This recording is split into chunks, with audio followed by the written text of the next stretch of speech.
And that gets all that functionality because GeoServer class Intermap, which are both open source modules, it just provides all that application, the extra functionality.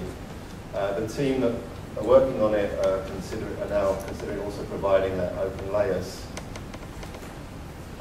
version of the map, which is, if anybody uses like Google slidey maps with zoom in and zoom out and the rest of that, you can get that functionality using open source code called open layers.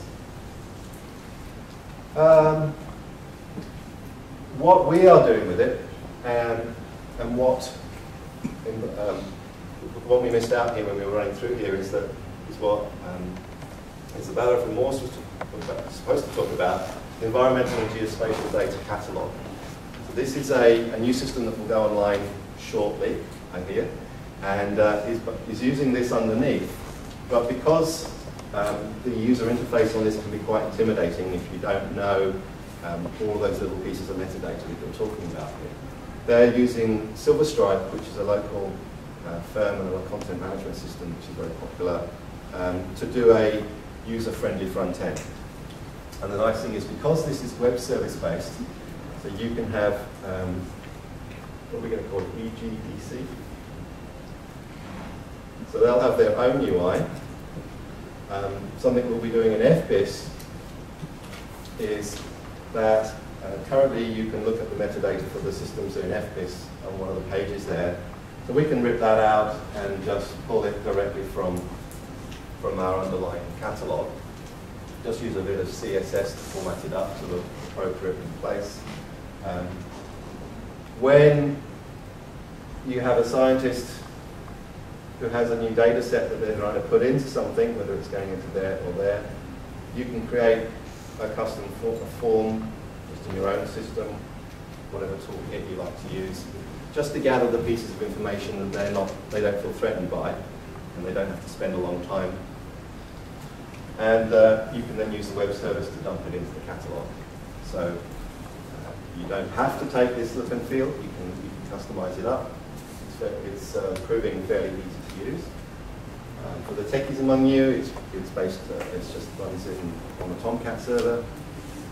And I'll take questions. What I should say is that there are other solutions. But the reason NIWA have chosen this, and I believe the reason that Morse have chosen it, is because it's the one that's gathering mindshare, so we're getting that momentum. That means there are more people working on software, adding new modules, making it easier to use, and so on. It is all completely free. And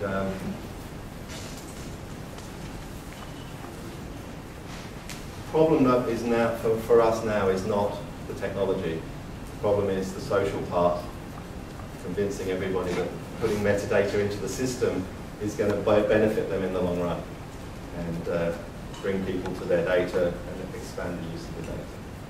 So, did you say you can choose whether or not share your, individual metadata to federate it up? The system allows you to create categories of users. So you can put access controls on any level. So you can have one data set that's available to just a certain group within your company, or the whole company, or them and a certain group in another company, or the whole public and things like that. That's already in there, and that's fairly flexible.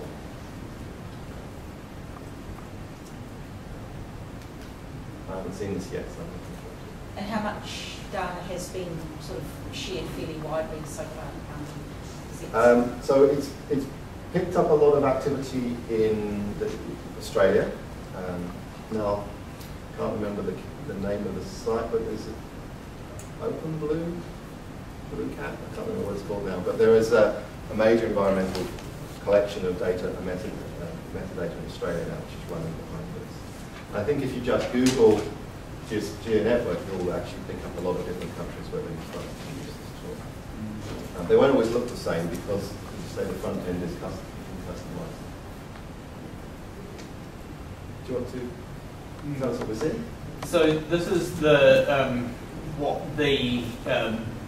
project that Morse Isabella's been running. not launched yet, but this is what it'll look like. This is the idea. So it's a catalogue of environmental and geospatial data. It's designed not to have slightly broader scope than data.gov.nz, in that it'll be able to have metadata for non-governmental, so NGOs and even private individuals, environmental data sets, and ideally will contain also land cares and NIWAs and those sorts of things. And it will, at some point in the future, hopefully federate to data.gov.nz, so that if you put a record in here, it will then, and it is a governmental data set, it will get federated up to there, and presumably vice versa as well. That's not quite in place yet. What they wanted to achieve was, as Andrew was saying, a kind of a balance between getting really good, useful metadata and scaring people off with the 25 or so fields in the ANZLIC metadata standard. So they've kind of gone for somewhere in the middle, so you can just put in the title, the description, the date of either creation or publication or revision of the data set. That's sort of a simple view on date. The ANZLIC standard has temporal scope, so from when to when. So they haven't quite got that in there yet. Category. So is it biota boundaries, environment, farming, all of those things. Address of it, license. So in what way is that data set available to others? At the moment, file format.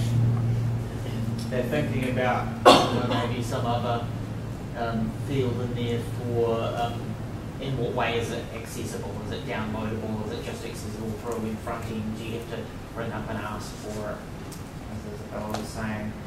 And then region, and then who's responsible, contact people for it. So it's sort of a balance between not scaring people off and having slightly more metadata fields. Basically, these categories and these geospatial things are in addition to what's in data.gov.nz. Thank you, Julian. So, and there's not really much in it yet. This is in this one, because this is just the So the theory goes that we can put all our internal data sets into our geospatial, into our Geonetwork, and then the catalog service will harvest it into this one, the ones that should go out and be publicly available. And so single data entry is the goal. Question? That was my question. All right.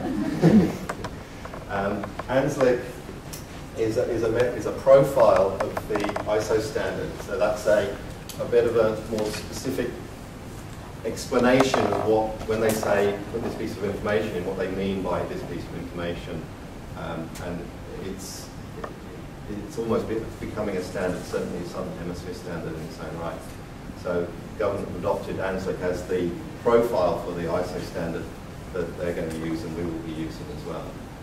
I think that was about 8 acronyms.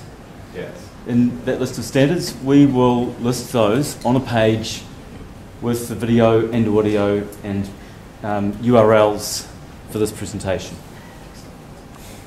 And I saw, I don't know if it was on the Dataversity list or maybe on another list, but there is somebody from Australia coming to do a seminar presentation about Geonetworks shortly in Wellington. So I'll try and get you who that is. I don't think I did see that on the list, so if you can and post it to the group, that'd be great.